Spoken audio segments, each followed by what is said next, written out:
The Silver Ferns will be expecting the unexpected when they take to the court against South Africa in Brisbane tomorrow night for the first round of Netball's Quad series. New Zealand demolished the Spa Proteas 70-39 earlier this year, but coach Janine Southby says they can be an unorthodox side and she's taken nothing for granted. Joanna Mackenzie reports. The last Quad series in January and February began with a loss to Australia, which meant no matter how well the Silver Ferns did against England and South Africa, they came second overall. This series, the draw has been kinder to New Zealand, with Saturday's opener against the Spa Proteas, followed by England on Wednesday and then the Diamonds next Sunday.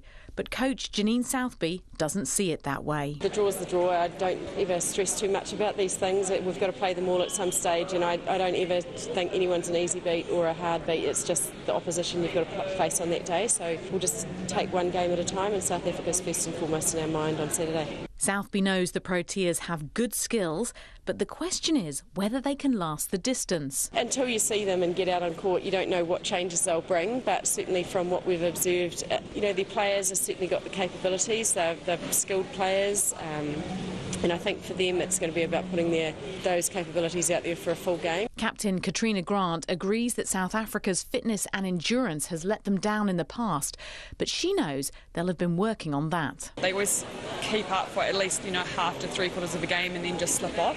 With Norma Plummer there as their coach, I think they would have definitely addressed that.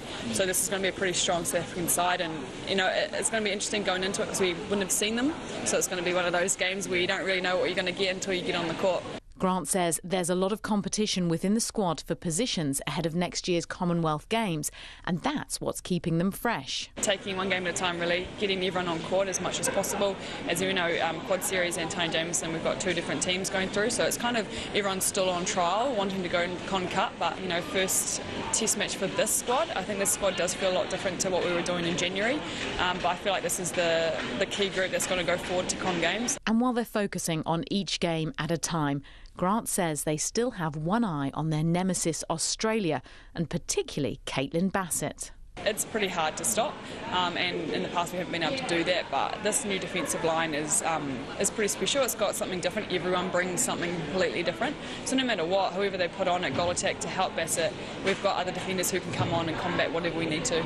The Quad Series kicks off tomorrow at 5 between England and Australia, followed straight after by the Silver Ferns clash with the Proteas. For Checkpoint, called Joanna Mackenzie.